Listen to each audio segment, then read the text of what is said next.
superpowers to bring you entertainment. Please, Mr. Zombie, don't eat me. I've got fibromyalgia. I've got gout.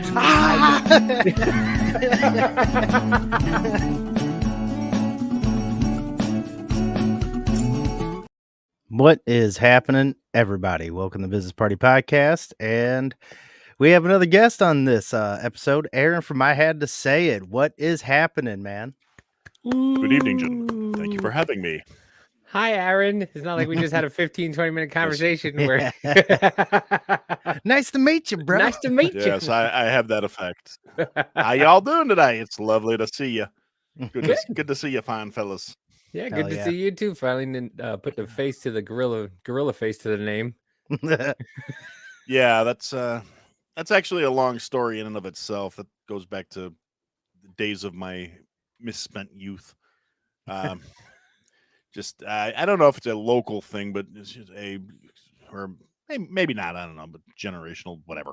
But back in the early 2000s, gorilla was a slang term for somebody that was just a big, beast of a human being. Right. Yeah. And before I got all like this, all squishy and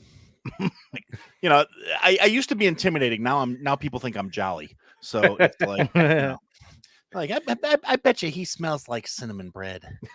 But so I used to be a gorilla, as my more urban friends used to refer to me, and with my name being Aaron, it got shortened from Aaron the Gorilla to Arilla, and that's been my nickname for 20 plus years at this point.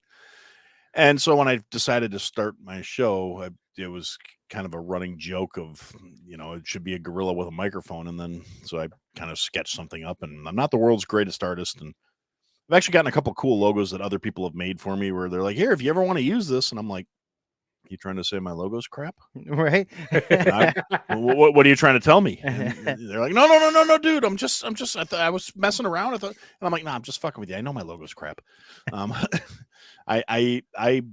mean, I played around with graphic design like 30 years ago when I was a teenager, and I thought it was going to be fun.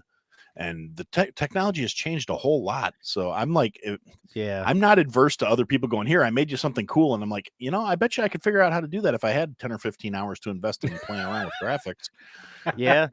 But I don't, because I'm a grown ass middle-aged man and I got responsibilities. So I got I hear you. Yeah. Learning how to do all that, especially on all those fucking editing apps, is crazy. There's so much shit you can do. Especially when you're an elder gentleman. Holy shit, I'm 40.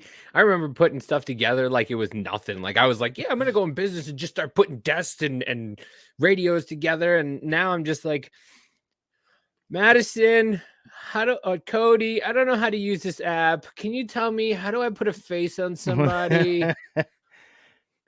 How? Oh, I just rearranged in my apartment not too long ago, and I'm still sore. I'm like, man, I'm getting so old. How do I do the big eyes filter? Yeah. Listen, I just hit 40, and I'm still trying to figure out how to not sit on my balls when I take a poop. Practice. Yeah, you ain't kidding. I'm a couple years older than you. I can tell you, it doesn't get any easier. Yeah. You just, I'm terrified of the day where I sit down and hear plunk plunk. Oh God, it happened. They're all the way in. They're in the water now. God damn it! Now I gotta start flipping them over the lip of the bowl. Out over the front. That's how they made those special underwear. Now they're like, just tuck your balls in. I'm like, oh, the fucking those things are great. The dick sheath fucking underwear where it holds everything. Yeah, the tactical drawers or whatever they call them. Yeah. No, I'm not saying their name because they're not offering to sponsor me yet, but I have multiple pairs. They're fucking comfortable as hell. Nice. I've never tried them. I always wondered. Yeah, no, they're not exactly cheap. I mean, it's like $15 a pair. Yeah. Right. But on the other side, they're pretty great. Yeah. And this is not an endorsement or a plug because, like I said, check. Aaron needs a check. But yeah, another podcast I actually really early on when I started my show, I got to be friends with. They were doing a sponsorship thing, and they're like, "Here's our discount code if you sign up now, and you get 15% off your purchase." And I was like, "Hell yeah, why not? I need some new drawers, and this will help out some guys that I'm kind of cool with. And I ordered them, and I was like, these are really fucking comfy. Now at $15 a pair, they better be. But Yeah. It's like having a little midget that kind of holds you around and cups you. And I was just gonna say, to come with little guy just holds you up. yeah, and you know, and yeah, they're nice and supportive. And I've been trying to get back into the gym so I can stop being so jolly. And so yeah, they're great for working out in. I don't feel like I need to wear a cup, which is comfortable, you know. Because again, the whole, you know, not want to tuck my nuts into my fucking socks thing. Yeah.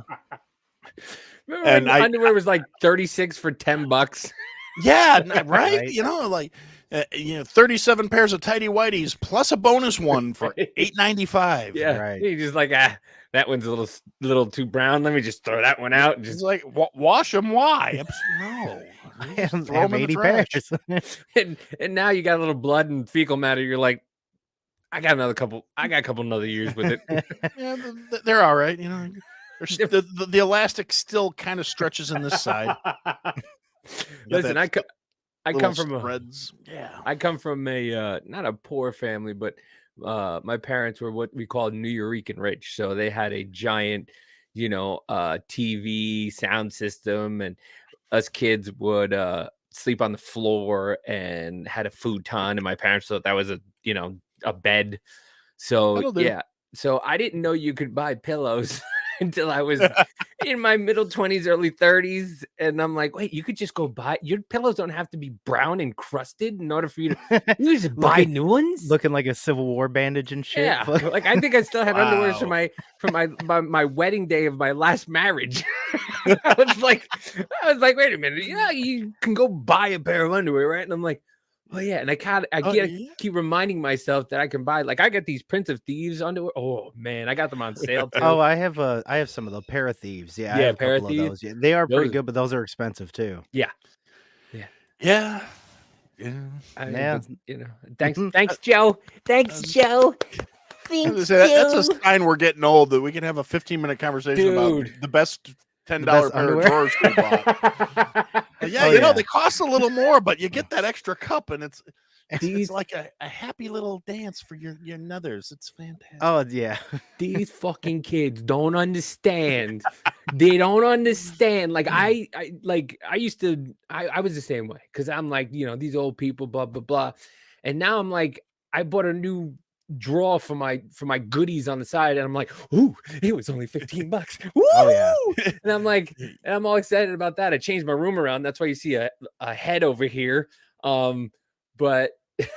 But yeah, I changed my room around. I was like, oh, I like this. This is nice. Oh, I can buy this. I can get an extra lamp. This is know. awesome. Fuck yeah. I can't wait till I can actually have a room. That's gonna be. I'm excited. Because right now you can see behind me, I'm in our spare room, our guest room. Was my son's room. Well, it still is my son's room. He technically still lives here, but we never see him.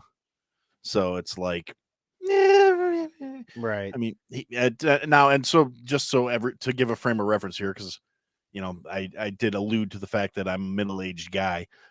My kid's 24.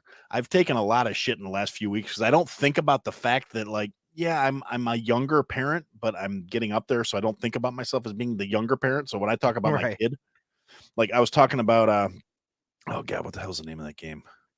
High on Life. It's from the guys who made Rick and Morty, Okay. right? Okay. Super loaded down with adult humor Oh, content. is that the new one that they just made? Yeah, it just I've came out been- like last month. I've right? been wondering how that is. I've saw previews. It's for fun. it. Okay. I'm kind of I'm a thrifty individual, so I tend to wait till games are a little older, so I'm not paying $75-$80 for them. Right. Again, thrifty or cheap, depends on who you ask. I've become that way in my older age. Yeah. But so my kid was like, "Hey, I want to borrow your Xbox," and I'm like, "Dude, it's hooked up in the bedroom. Go use it."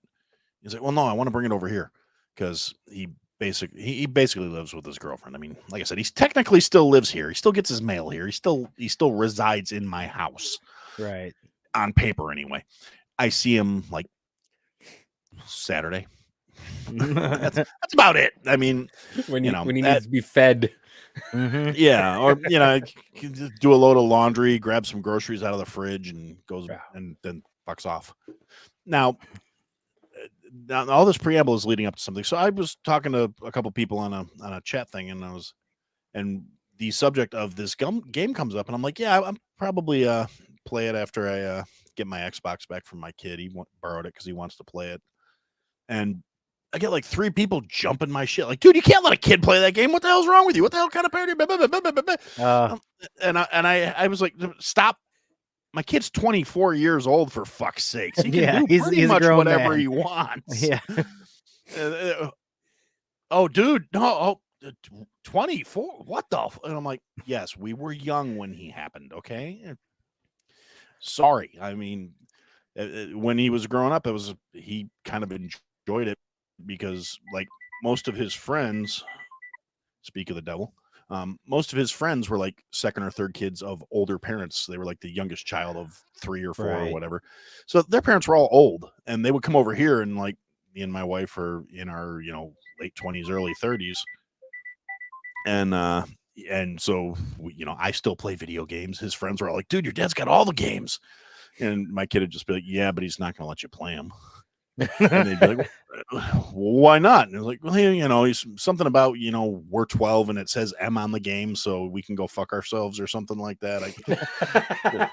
Sounds about okay. Right. I was not the best parent, but I did have certain, a certain bar there where, like, look, you little bastards. No, you can't play this game. Why? Because and even like in my early 20s, I was that guy where I'd see some little kid trying to get his mom to buy him the newest Grand Theft Auto, and I'd be like, don't you buy that game for that child? And, it'd be one of 2 responses. It'd be like, well, thank you for telling me because my kid said this was a race car game. Or it would be like, well, who are you telling me to raise my... You can't tell me how to raise my kid. And I'm like, no, I can't. However, I'm going to advise you because you look like the kind of person who's going to find out your kid's killing hookers and shooting cops. Yeah, exactly. And then going to bitch and try and get the game canceled. And I play this game and you're going to fuck up my fun. I don't care about what a little bastard your kid turns out to. I don't want you fucking with what I do on a Friday night. Yeah. Mm-hmm. And then they'd get all, oh my God. Well, that's the same with me. And, So both my kids, my daughter's 20 and my son is 17. So like when we were younger, like I'd just be like, okay. I'd let my daughter just play Grand Theft Auto when she was like 13, and she's like, yeah, I went to that dad's house and with her mom because separate moms, and I'm like, yeah, she was killing hookers on Grand Theft Auto. What are you gonna do? And she's like, you really think that's a good game for her? And I go, do you want something to happen? Like, she knows that it's in a game. It's in a game. Like, I used to work at FYE, and I talked to this kid. He was probably about 10 or 11, and his mom, the kid got the Slipknot, and his mom's like, "Is this good?" I'm like, "Well, let me be honest. Absolutely, it's heavy. I like it.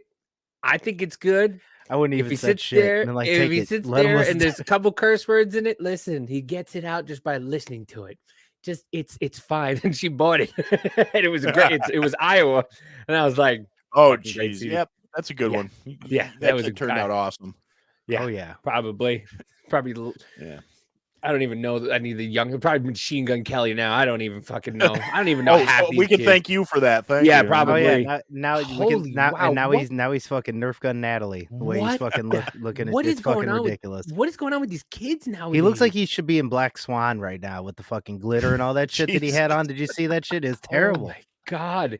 And he's married to Megan Fox. Like, we all know Megan Fox from Transformers, and I was like, yeah, Megan Fox. And then now she just looks like a sunken in shell of lady. Herself. Yeah, drugs are bad. Yeah. Okay, yeah, drugs are bad. Hollywood's bad. Bad. You see the Grammys? Holy adrenochrome's bad. Yeah, you ain't kidding.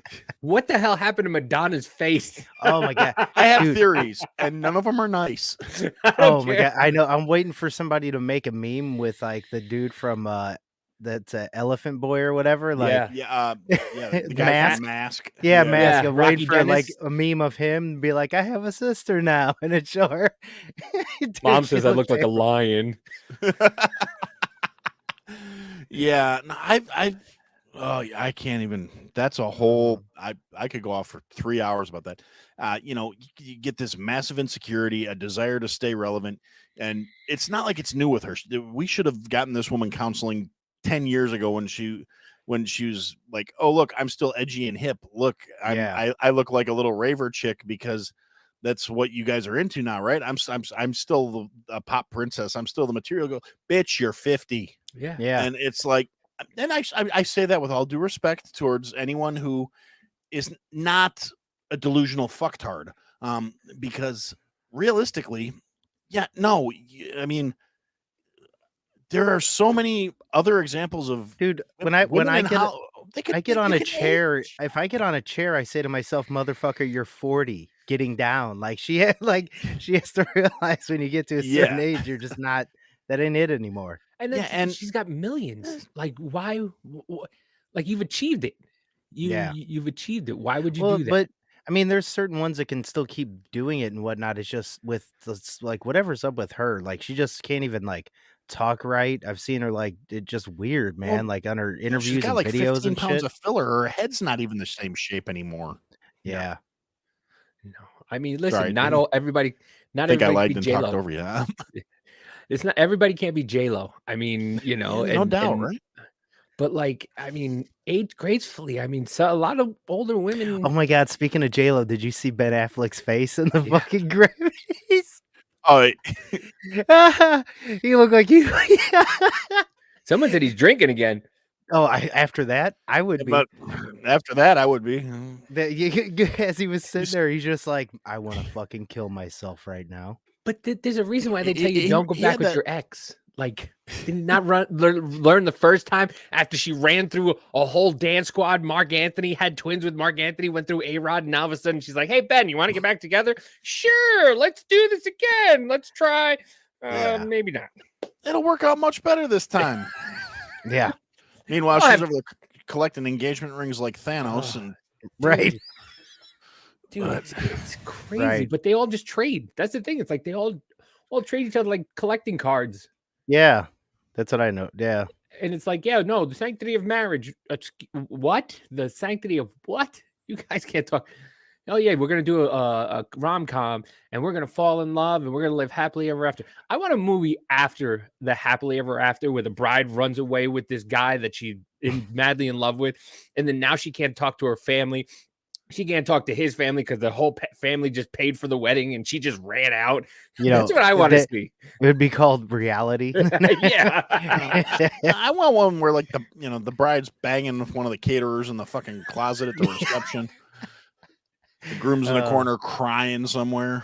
Oh man, it's just called Vegas. It's just called the government. Yeah. We're all crying in the corner. They're banging hot chicks. Right. Yeah, that's basically what. Oh man, I mean, I don't know if you saw the. And then we get the bill. Yeah, yeah. then we got to clean up. Yeah.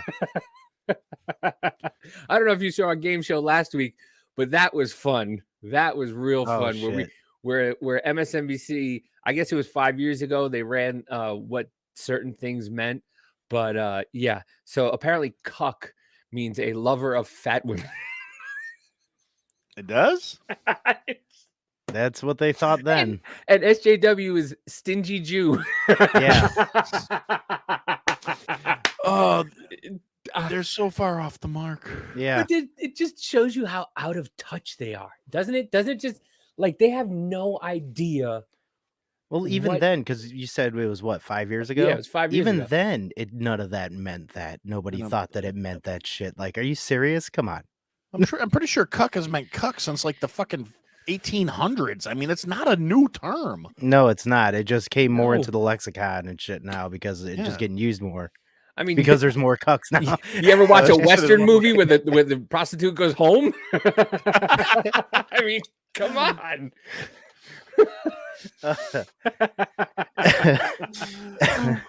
Yeah. I mean, like, still, but they're just so out of touch with all this. Like I was watching the Twitter stuff today, and it's just, and they're just fight. I to be honest with you, I'd rather them fight with each other in Congress than fight with each other on TV, than turn around and go like, oh, let's go to lunch. You want to go to the gym together? Oh, you want to spot me? Oh, I'd rather have them going, no, you're a dirty piece of shit. You're a dirty piece of shit. Here's the thing. Then online, they start going, you're a dirty piece of shit too. Well, you're a dirty piece of shit. Well, I don't but mind like, that. here's the thing. I hope that they're not doing it anyways in the background, which half the time seems like it happens when, like, well, it used to happen a lot more to where they would act like that. Then you'd know that they would be out to dinner or fucking shaking each other's hands on the fucking Congress floor and shit and blah. It's like, I mean, you guys got to be civil and shit, but like that a lot of that, you guys being the uniparty and just doing all this.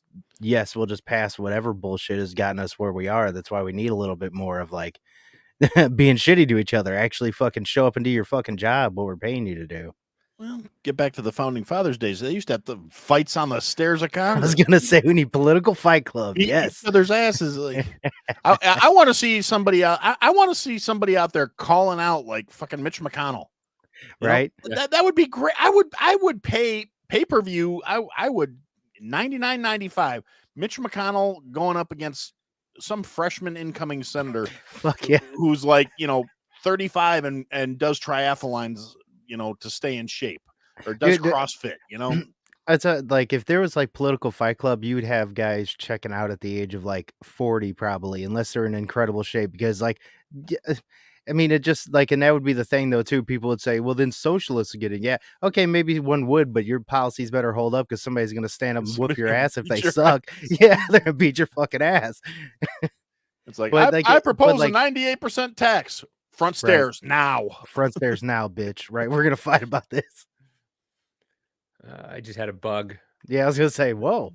Yeah, I don't you know. were blue. Yeah, I know. I don't know what the hell just happened.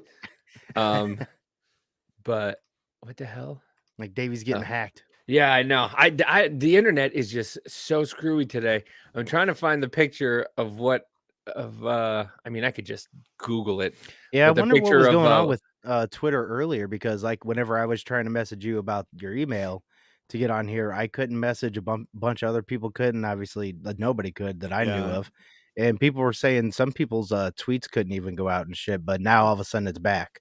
But I guess that was also, people were like, well, it's kind of funny that while Congress or whatever is on the floor, that shit's going on. Like, Yeah, no collusion there whatsoever, I'm sure.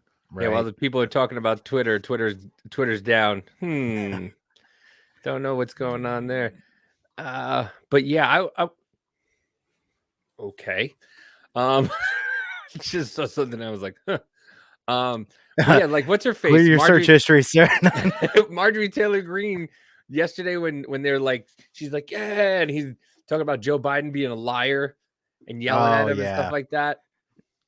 That was that's kind of, I listen, I don't mind it. I don't mind it. I mean, people are either going to agree with you and say, cool, I'm glad they did. They're going to be like, what a fucking fool. Yeah, it's honestly, I'm at the point where it's nice to see at least there's a little passion in there, At least there's some entertainment now in it. Like, that's what I kind of, I mean, yeah, maybe she does. Yeah, she looks a little stupid in a way in that picture, but at least she's doing something, because I agree with her. Fuck him. Dude, the red-headed libertarian is so funny. It says, my fellow Republicans, you really want this as a role model for your kids? Do you really think the next generation will want to be a part of this? I don't. And it's Marjorie Taylor Greene with the thumbs down yelling boo. And then it's Alyssa Milano says she's an embarrassment. And then the red-headed libertarian goes, you wore a crocheted mask. I mean, she's not wrong. Exactly. But they don't think, like, even she said, she goes, what did she say? I would never buy a Tesla. I'd rather have a Volkswagen. And somebody goes, is somebody going to tell her? Yeah, exactly. Yeah. I can't support a fascist company like Tesla. Yeah. By VW. Is somebody going to tell her? It's just, that shit was hilarious. But they have no idea. They really don't. They're so out of touch, these people. Right. Yeah, the U.S. was built on difference of opinion and resolutions. What happened to freedom of speech? Exactly. Well, people's feelings. Yeah, well, the movement of what was basically just leftists that took over what liberal was, hijacked it with this social fucking Marxism bullshit. That's basically is what happened with it now. Pretty much. I mean, it took obviously a couple generations, but that's all it really took. I always refer back to that Yuri Bezmenov shit. All it takes really is a couple generations, and we see what's happening. Actually, it didn't even take that here, because there was a time where Yeah. I was considered liberal myself, and I'm only a couple of years older than you guys. I mean, shit, I'm Right. 40. I'm 44, so I'm almost Oh yeah, I'm 40. almost 5 years older. So, but I digress. But like, when I was a teenager, early 20s, it's like I was considered extremely liberal because my entire stance was I don't give a fuck what other people do with their lives. I don't care if you're gay. I don't care if you're straight. I don't care if you're bi. I don't care what way you're fucking swinging. I don't care who you want to date. I don't care what you look like. I don't care who you worship. It doesn't matter to me. I don't give a fuck. Right. I still don't give a fuck, but apparently now I'm a conservative extremist. So, Oh god. Right. because I also don't want to give all my paycheck over so other people can have shit. Right. Well, I mean, this. Well, probably, but now you'd be like on my level of anarchist, basically. In Oh, ways. no, I've always been an anarchist. I'm on a watch list because of that. This probably has to be the best video of the night. I mean, I made it, so but yeah.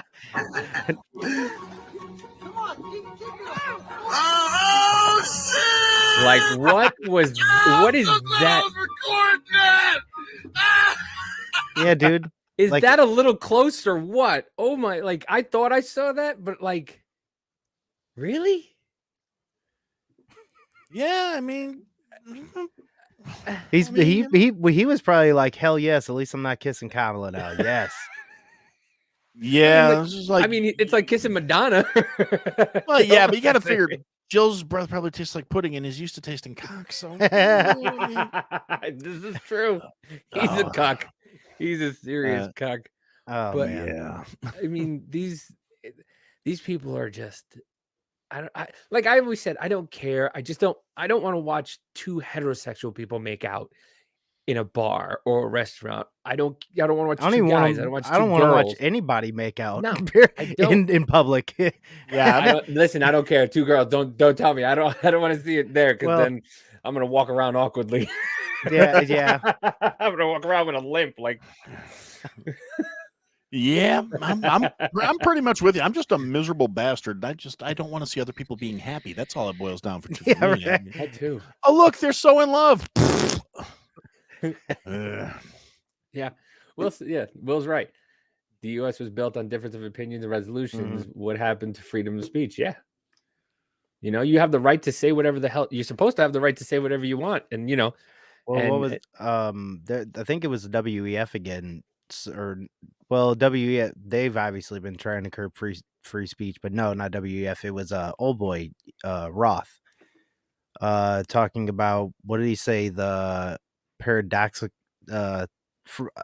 was it unmitigated freedom of speech paradoxically brings less freedom of speech or something like that? Roth? Yeah, Oh, Yoel yeah. Roth, yeah. yeah. It's like, I what had- motherfucker? What are you talking about? That makes absolutely no sense. But he Yeah. also said that if you listen, he was talking about it. He's like, oh well, they go through three. They went through three different tests when they did the disinformation, misinformation, and it was like, I hate motherfucker, those who are words. you to decide? Yeah, And on the last one was, will it cause harm to anybody? I'm sorry, you have people making death threats on a constant basis on Yeah. Twitter from both sides. I give it to you, but one side gets to stay and the other side gets vamoosed. Like, right. Also, and your side is saying what causes harm or not is also saying that destroying property isn't violence. Yeah. Oh So, no, that's totally okay because reasons. Yeah, because reasons. well, I mean, talking about this. I don't get this. Like, what was he thinking? Like, I think why? that is the Steve Carell office. And I What thought the it was fuck is he doing? I thought it was fake. And then I was watching Lauren Boebert speak, and the way they had the camera, he was behind. He was really wearing that. I was like, what does he think he is? Michael Scott Michael, whatever his name is from The Office, when he was like trying to be hard. Like, Dude, this guy is a fucking snake. The This dude's a guy fucking right here. clown. What in the fuck is happening? He's wearing that on cap. Is he like slowly trying to drift into like Fetterman zone? Like next, he's gonna be wearing that with a hoodie on. Like he's gonna be sitting off to the side trying to. All about comfort. That's Yeah. just trying to fuck with the dress code. Like, Oh, this is my religious garb. That you have to allow me to wear this. I wouldn't be surprised if like shit like that started happening if they keep letting shit go the way it is going. I mean, I'm surprised to see Fetterman always wearing a suit. Maybe they're not going to cut professionalism as much, but Yeah, well, I'm just waiting for the day where live sessions of Congress look like a Walmart security camera. you ain't lying. Yeah. House shoes and pajama pants. Yeah. Oh, yeah. While we're all in FEMA camps. Yeah. Well, I mean, they were used to it for 2 years sitting at home, and some of them are still sitting at home not doing anything. That's what Right. the GOP is like. No, you got to come to work, and it's like it's true. You got to come and do, what you're supposed to do. You can't just be sitting at home going proxy voting. Like, yeah, no, okay, I'm done.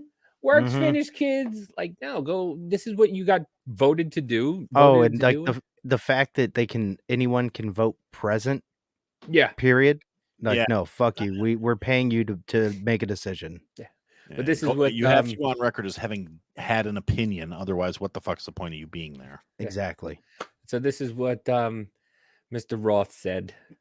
Again and again, we saw the speech of a small number of abusive users drive away countless others. This guy just sounds like he's always crying. Free speech, paradoxically, results in less speech, not more. And it was our job in Trust and Safety to try to strike an appropriate balance. But the importance of this work goes far beyond Twitter's business prospects and into the realm of national security. In 2017, I led the team at Twitter that uncovered significant interference in an American election by agents of the Russian government. Their mission guy was with to the- stoke culture with the- war issues on With the social pen media in the to back. try to further divide Americans. My team and I exposed hundreds of thousands of these accounts from Russia, but also from Iran, China, and beyond. It's a concern with these foreign interference campaigns that informed Twitter's approach to the Hunter Biden laptop story. In 2020, Twitter noticed activity related to the laptop that, at first glance, bore a lot of similarities to the 2016 Russian hack and leak operation targeting the DNC. How the Russian leak and hack of 2016. I just don't like. How do we? What's the FBI do? Did the FBI just do nothing? Do they just sit around and just like, hey guys? No, they target Americans. That's true. They were too busy worrying about grandma and her gun in order, Yeah. And Oh, yeah, and Bubba Wallace with the noose around his in his And also, for some reason, Christopher Wray, the director of the FBI, can show up at the WEF as well this year. But yeah, No, that's totally. totally normal. Yeah, Totally fine. what the fuck is like? I was like, why are you And there? we paid for his ticket, so Yeah, but his carbon footprint, guys. Yeah. His carbon footprint. He was, he couldn't talk to Congress because he had to go on vacation too. It boggles my mind. Once again, you say you for the most part, I think a lot of us were. I was a liberal because I was kind of the same way. Like, I don't give a fuck. Do whatever you want. You want to kneel and bob. That's what you want to do. I don't care. As long as I don't see it. But now it's just like getting stuffed in everybody's face.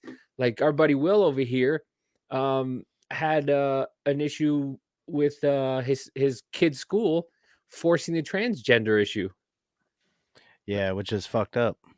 on 7 and 11-year-olds. Like, why? You're talking about protecting kids and everything like that, and in the same sentence, and then the next sentence you talk about how kids are allowed to transgender at a certain age. Like, it's not your kid. Right. Yep. I mean, kids make notoriously fantastic decisions when they're that age too. Yeah, I want to be a transformer at 5. Does that mean I want there to be a robot? Yeah, mom, put some robot in me. I'd Like be fucking RoboCop. tossing fucking Chinese stars being a ninja right now if I could. I really, really still want to do that, but I can't do that for a living. Yeah, no, I got no room to talk. I wanted to be God. Somebody asked me, and I was like, I'm going to be God when I grow up. Yeah. It still hasn't panned out. It's a hell of a feat. Yeah, it's you know, you got to have ambition. It's important. I want to be a firefighter. You want to be a truck? All right. And it's funny. And I say it all the time. I go, when people say like these pronoun things, when people go, okay, I'm going to identify as an Apache helicopter, people were joking. And now all of a sudden it's a thing. Yeah. Yeah.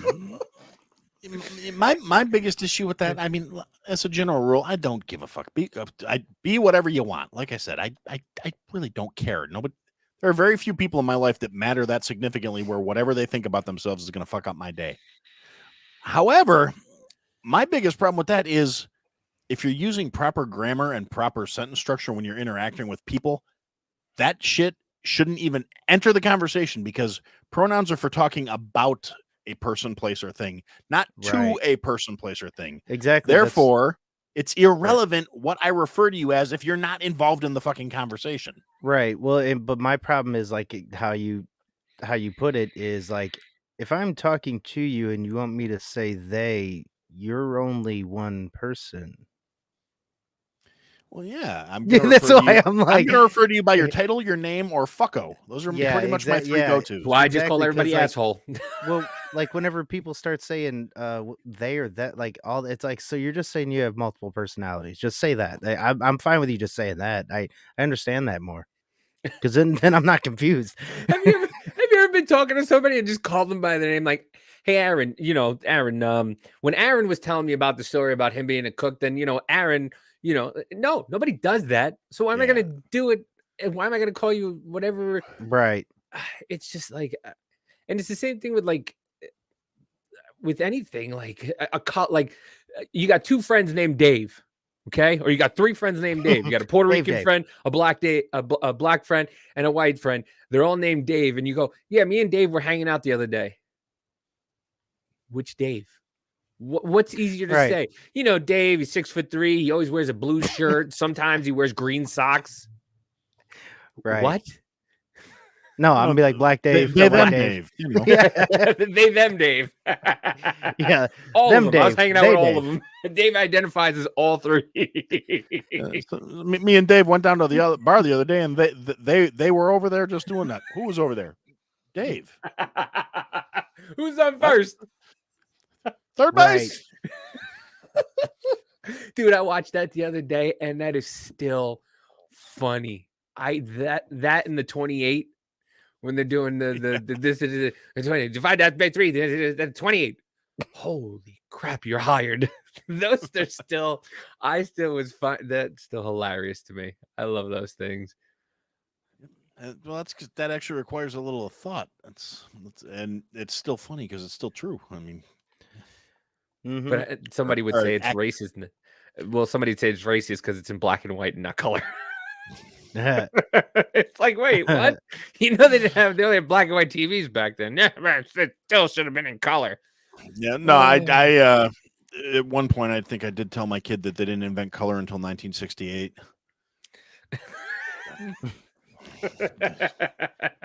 No, that's how everything was back then. We didn't invent color until 1960 Yeah. something. No, Well, like I mean, everything in real life, your house, corn Everything was outside, shades not of yellow, gray, bro. not yellow, gray. That's what it was. Yeah. I Oh, got some real interesting notes from his teachers when he was growing up. I got some real interesting notes myself to my parents. Yeah.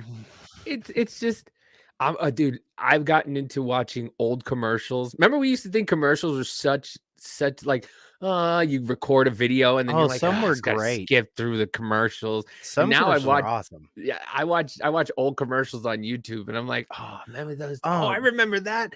Dude, I remember those. what is that? That My 60s TV or whatever the hell that site is. What is it? My 90s TV, but you Yeah. can change it to all the different decades. I was watching bloopers of old westerns. And it has ads and shit on there too. Like if you Yeah. go back to the 60s and 70s and shit, it's like, oh, I'd like to watch some of those. They got the guns, real gun sounds. Oh yeah. Oh, dude, it's so like you can be your own army sergeant. Well, come on, guys. Dude, Right, those well, commercials and it's are kinda- great. And it's kind of cool because it's like it's almost like Pandora or something. It's just constantly playing. Yeah. So like whatever you flip it to, it has thousands of channels on it and shit, and you can go from like 60s up to 2000s. And yeah, it's cool. Like like Davey was saying, whenever he first found it, it's something you just put on in the background. Yeah. They got old music videos. Remember when MTV actually played music? They have that. The old days. You're showing your age there, fellas. Listen, Yeah. I got When I was a boy, Right. MTV played music. Yeah. Yeah, That's yeah, like they the played main music. go-to now. Music.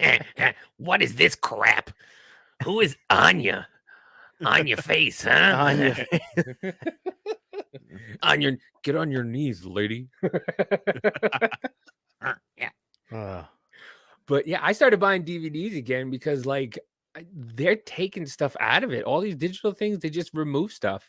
They were talking about removing the second episode of The Office because of the insensitivity class. It's like, right. what are we doing here, Well, folks? they're going full digital with a lot of shit though. Like even games now, like everything that I get on my computer. I don't even have a fucking disk drive on my computer. And it's a pretty decent gaming tower and not one disk drive. I can install one though if I want to, but it's like I don't even need one. Everything's digital now. I was gonna say I got a slot. Yeah. Well, I mean, we're both married and he's not, so I guess.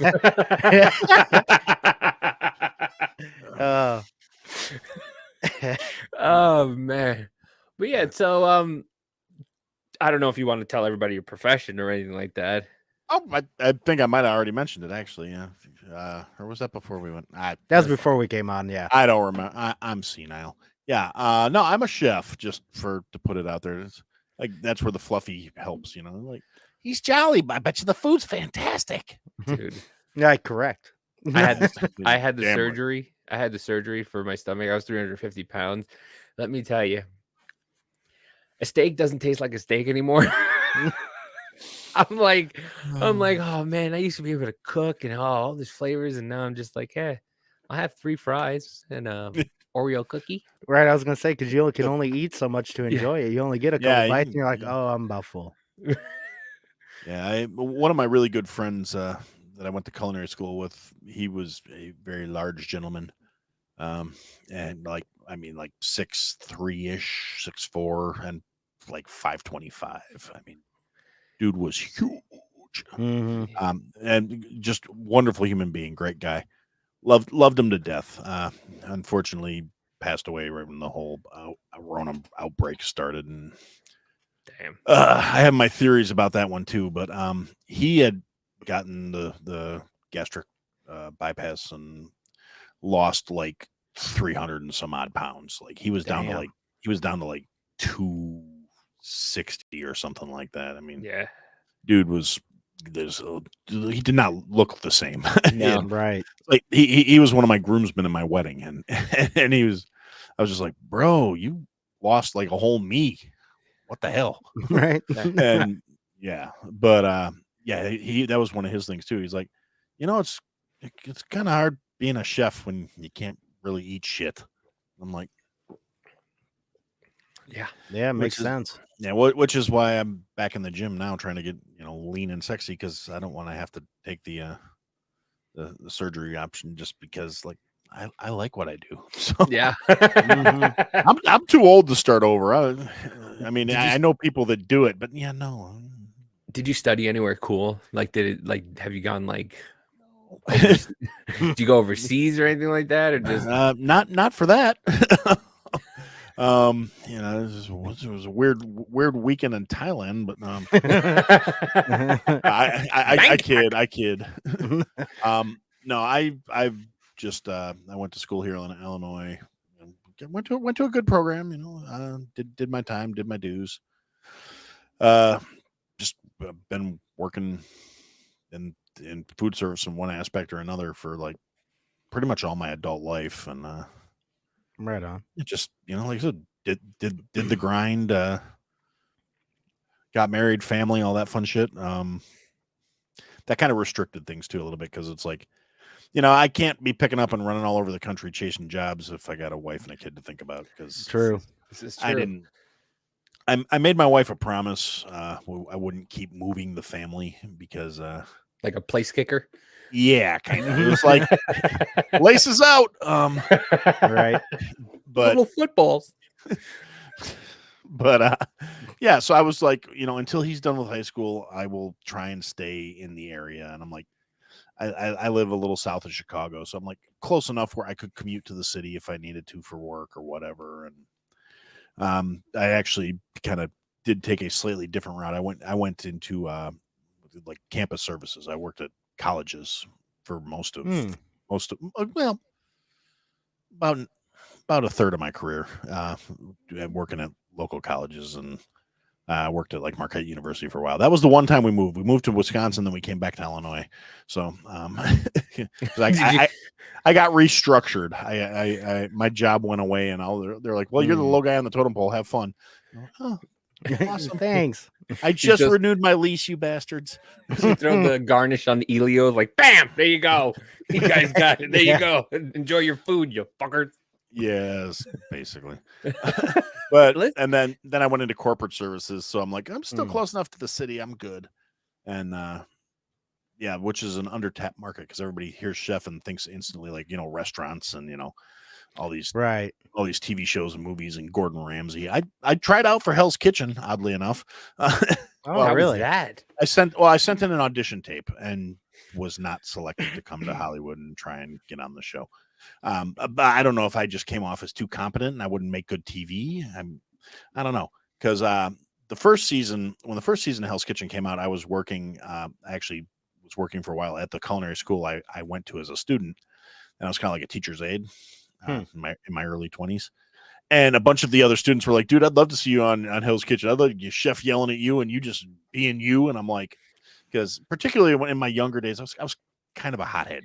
A little bit. I wasn't the one where you, and when I was younger, like a teenager, I did work briefly for this really grouchy old school German chef, and he was one of those like angry, yell, rah rah rah, throwing plates and shit, and he threw something at me, and it was like my second day on the job, and I said, when he starts going off, the communist song goes in the background. Kinda. No, I what happened with me was I said, "Chef, with all due respect, another plate comes at my head like that, something's coming back at you, and I got knives." And he was like, "You son of a bitch!" Like, Sagil. What'd you say? Oh, it's Stig Heil. I fucked up. And he's just like, you son of a bitch. And then like after service was over and everything had started to calm down, he's like, "I'll give you this, kid. You got balls." I was like, "You threw a fucking plate at my head, chef. It's not how you train somebody." And he's like, and he kind of laughed. He was like, "Oh, you're all right, Aaron. Give me a cigarette." I'm like, my wife, my wife, she my makes wife. Is goulash German? Well, Eastern European. Yeah, my wife makes goulash. We had one place where I grew up called the Triangle Hofbrau. It was German food. I ate there once. And yeah, I ate there once. And yeah, then it went out of business. Like their names are always just so funny for places. But Hofbrau. I didn't realize so I lived in Jersey my entire life. Up until recently, when we moved out to Kansas. So I was always thinking Chicago was Illinois, basically. Yeah. Well, if it makes you feel any better, the people in Chicago think Chicago is Illinois too. Well, right. I mean, they make it like the Chicago Bulls. You're like, yeah, it's Chicago. Everybody thinks it's Chicago or Illinois, Chicago, basically. And I'm driving through for the first time. Me and my wife went to Iowa to see her family. And I'm just like, and she's like, "Yeah, we're in Illinois." And I go, "Why is there so many farms?" And she goes, "Illinois isn't all Chicago, right?" I go, "It's not." I'm like, she's like, "No, literally 10 miles away is farmland." And I'm like, so we drive through Chicago and we get like 10, 50 miles away and there's all farms. I'm going, and we're driving for another 3 hours. Are we in another state yet? She goes, "No, we're still in Illinois." I go, "This is a lot of farm." Yeah. I'm like, holy crap. But yeah, I love it out here, man. I love it. I love to drive 2 miles out of this city that I'm in and just farmland all over. I'm loving it. That's kind of how it used to be where I live now. Now we've got urban sprawl, and a lot of Chicago has come to where I live. And I'll be honest, I'm not a fan. Yeah. It's like there's a reason you left the city. You don't Yeah. need to bring the shit with you that you were leaving. Right? Mhm. Okay. That's what- That's one of the things, Illinois, that's like you said, nobody realizes that's not living here. And I'm from Wisconsin originally. I'm not from here. I'm a transplant. This was an accident. I didn't mean to stick around.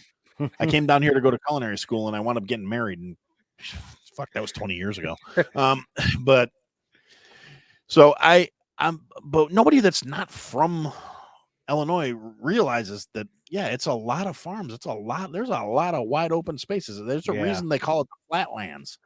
And the other thing about that is a lot of people don't realize, if you look at like a county electoral map, Illinois is a red state with the exception of like 4 counties.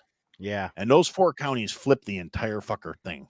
That's And- that's what's fucked up with a lot of states. You'll notice that density. It's those dense fucking cities. Well, that's New York. New York is the same thing. It's like it's New York City, and then there's this big giant sprawl called upstate New York that's got Albany and all that stuff, and it's all red there. And then you go to New York City, and this little patch of blue is what turns it into a blue state. And you're like, because everybody lives on top of each other in New Yeah. York City, and New York State is just like a sprawling like farmland. Well, New York State's beautiful if you get outside of New York. I mean, Mhm. Yeah, yeah. That's- Everybody doesn't realize New York actually has 3 football teams. It's the Giants, Jets, and the Bills. The Bills Right. aren't from Canada, even though they're real close. But no, they're not a Canadian football team. They're an actual New York team. Right. But yeah, listen, I love it. My wife's from the Illinois, Iowa border there. That's an interesting. I've never been over the Mississippi before. Boy, let me tell you, that thing is just. And we went down to the Mississippi, and she's like, "Yeah, you can go in." And I'm like, "Oh, okay." And I put my feet in, whatever. And then and you she's couldn't like, see him she's like, anymore. "Don't go any further." I go, "What do you mean?" She goes, "If you take 1 more or 2 more steps, you're gonna end up down there." I go, Mhm. "What?" She goes, "Yeah, there's a lot of bodies in there." I'm like, "More than the Hudson?" She's like, "Probably." I'm like, Oh, "Oh, yeah. boy." That undertow and shit in there is, yeah, it'll take you. But I went to also Lake Erie. Holy crap. That thing is huge. Mhm. Yeah. I was just like, Erie's not too shabby. but it's just like it's like you look and you just see water. I'm like there's she's like, "Yeah, there's a city right over there, right?" And I'm like, "No." She's like, "Yeah, Chicago's right over that way." I'm like, "You can see Chicago?" She's like, "No, you can't see it, but it's that way." I'm like, "Is there can you see it?" Davey's like, the earth is flat, I'm telling you. I can Yeah. see the fucking city from here. Yeah. no, See, I'm spoiled too. That's where I grew up in Wisconsin. I actually had Lake Michigan like literally in my backyard. So yeah, all that Yeah. big water. I'm like, yeah, that's nice. Right, yeah. And- I'm right by Lake Michigan too. Yeah, because I'm like 30, 40 minutes from Chicago. Yeah, I'm right by Michigan, Lake Michigan. Okay, yeah, I know roughly where you are. Mhm. I'm not stalking you or anything. I just figured it out. Uh-huh. Fed? No. You kidding?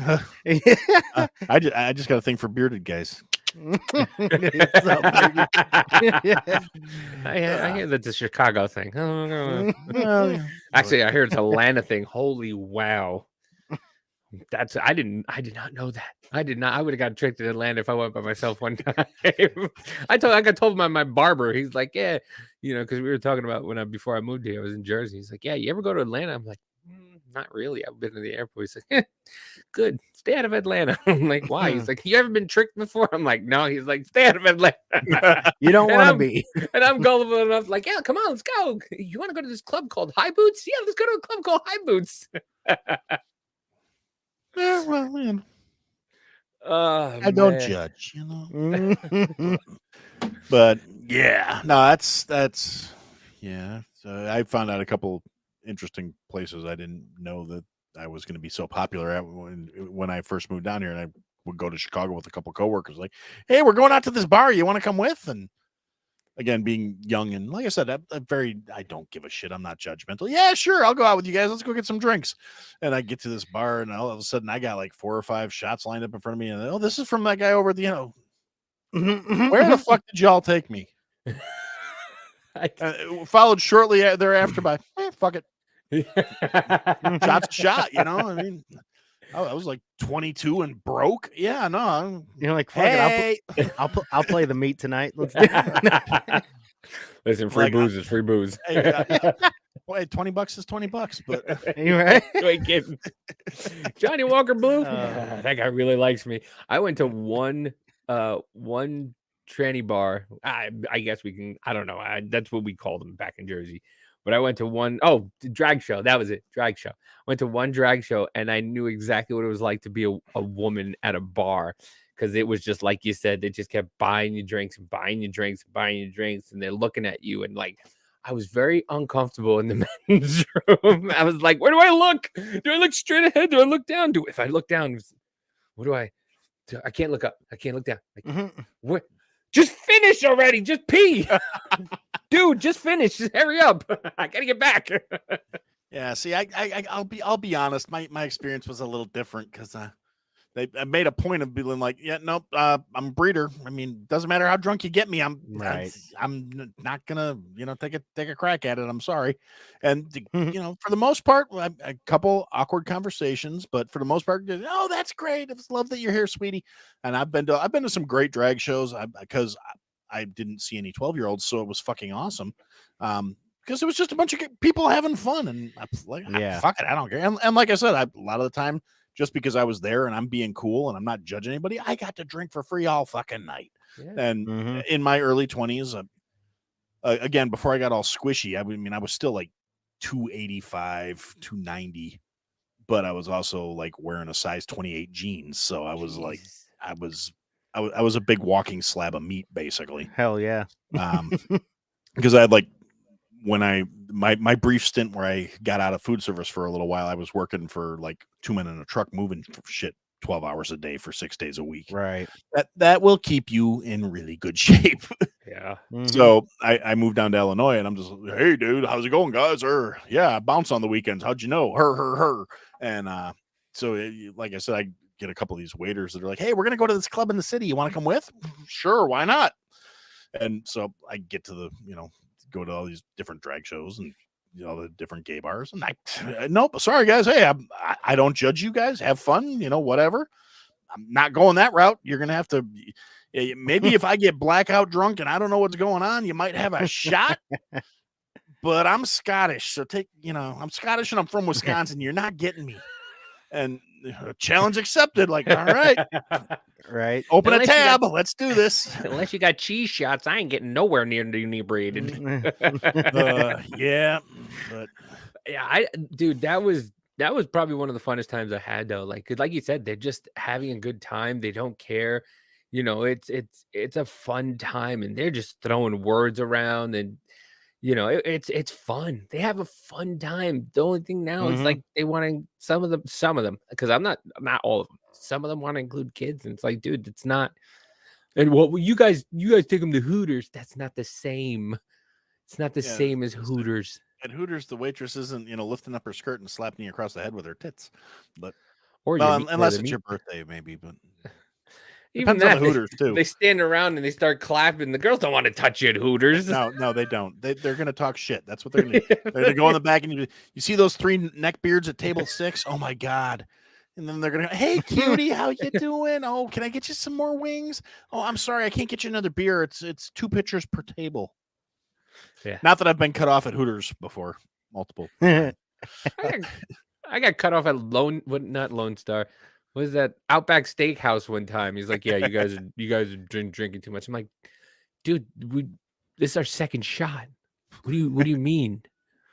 Why are you counting? Yeah, it's kind of weird. Are we misbehaving? Yeah. No, actually, my buddy who I was mentioned earlier, who got the bypass and then passed. We used to have a tradition. Actually, I don't remember how it started. It started when we were in culinary school, where we would go to Hooters on Good Friday because on Friday they wear the black outfits, and it was Good Friday, so why not? And and because you can't eat meat, you gotta eat chicken. Yeah, you gotta eat buffalo shrimp and chicken wings. So we would go to Hooters on Good Friday every year, and this got to be a thing. And like the third or fourth year we did it, we managed to get cut off 4 times in the same session because first our waitress cut us off because we had reached the maximum amount of beer she was supposed to bring to the table. And by this point, we're like, there were 3 of us. Between the 3 of us, we were like 100 shrimp and like 150 wings into our day. And we weren't planning on leaving or anything. So we're just getting pitcher after beer. And so she cuts us off. And then just being the extra suave individual I can be when I'm half in the bag, we somehow convince her to bring us another pitcher of beer. And the shift manager notices that we have another pitcher of beer at our table. And he comes over and cuts us off. And we're like, all right, whatever. We're still ordering food. You can't kick us out. And so we ordered another round of wings and shrimp because we'd do like 25 and 25. So we go, give us another 25 wings and another 25 shrimp. So they bring us out more wings and more shrimp. And then we outlasted our waitress's shift. And she's like, all right, guys, well, I'm closing out because my shift's over. And so she's like, this is Kelly. She's going to be taking care of whatever her name was. We're like, all right, here's our bill. Here's a good tip. You've been a good sport today. Thanks. Good deal. Hi, new girl. Could you give us a couple pictures of Killian's, please? And so new girl goes to the bar, brings us back 2 more pitchers of beer, sets them down at the table. We start drinking. Shift manager's like, my shift's over. I don't freaking care. He leaves. She brings us our second round of pitchers. She cuts us off because, well, we're over our limit again. And so then the night shift manager comes in, looks at our check, realizes we've been there since 10:15 in the morning, sees just this mountain of like deceased chicken wings and little shrimp. You slaughtered a whole farm. and 3 guys with a cumulative weight of 3/4 of a ton, and goes, you know what? I'm going to let you guys get 1 more pitcher of beer, but then we're closing out your check. You got to go. I'm like, well, why not? We've already been cut off 3 times tonight. We're going across the street. and there was this like full-on bar across the street. And so we like staggered across the parking lot, mostly because we were weighed down with chicken wings and shrimp. I mean, we weren't even like really that drunk because we were pacing ourselves, and we're I can't believe we ate that. How much did we spend? Jesus Christ. And, yeah, we wound up dropping like $400 on wings and shrimp. God damn. Just on general principle, because we were just pissed off. Like, you can't keep cutting us off. No, we're staying. Right. You can't tell us when our party's over, you know. I'm an adult, damn it. Oh, it got better too. I didn't realize like 2 of the kids from the culinary school worked there, and they're back in the kitchen talking shit about these 3 guys that are out at the table. Like, oh no, don't fuck with them. They're wired wrong. Bad things happen with those guys. and then they come out on their break and they're hanging out at our table, and I'm like, you know, the manager, what are you doing? Oh, no, these guys go to we go to school with these guys. They're chefs. And then as soon as the guy says they're chefs, the manager's just like, that explains it all.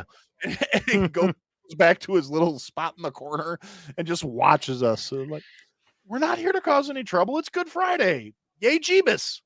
And, Right. And, We're giving you money. I was like, do you know how much we spent here today? We haven't even bought any t-shirts. You know, Christ died on a cross so we could drink beer and eat wings, you son of a bitch. Pretty much. And then we want to. That was a rough night. Like the third guy out of our little trio, like convinced 2 of the waitresses to go to the bar next door with us, and so we're leaving Hooters with Hooters girls to go to this other bar. And they're in uniform, and it's like, well, we're not technically supposed to. And so it's like, well, here, we got hoodies in the car. Put these hoodies on. So we got girls in little black shorts and hoodies in the bar across the street from the Hooters, not fooling a single person about where they came from. and then me standing there like, I should really call my wife. Because both of my buddies were single. So they're like, yeah, we got Hooters waitresses. And I'm like, yeah, good for you. I just got married, or no, actually, no. I'm sorry. That year I was engaged. I'm like, I'm getting married in a couple months. The fuck. Hey, honey, I got you a tank top. It's off the Hooters Grill, actually. Yeah. It smells like wings and beer and body glitter. What the fuck? As intended. And J-Lo body glow. Oh, You're gonna smell yeah. good tonight, hon. Oh man, I don't miss not going to strip clubs because when my buddy got married like 10 something years ago, I got lost for an hour. And my friends were like, "Where have you been?" And I was like, "I was getting a lap dance." They're like, "How much did you spend?" I was like, "I think she only took 20." And they go, "Dude, you've been gone for an hour." I'm like, "It was a good time." It was a good lap dance. And I'm like, oh, just walking. Dude, I don't miss. Like, one time we went to a strip club for my cousin's bachelor party, and it was one of those, they wore nightgowns and they were all Russian.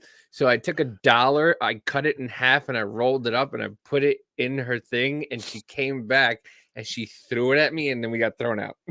Because I was mad. I'm like, yo, they're coming out with ball gowns. This ain't no strip club. What is this? In a strip club, I see half, you get half. Yeah, exactly. Right. See, at least there was some kind of logic behind that. I used to have a buddy of mine, again in my misspent youth, where we would go to the strip club, and he would do that. He would like rip all his singles in half before we got in the door, and then ball them up so they were like crumpled up, and he would throw the balled up $50 on the stage.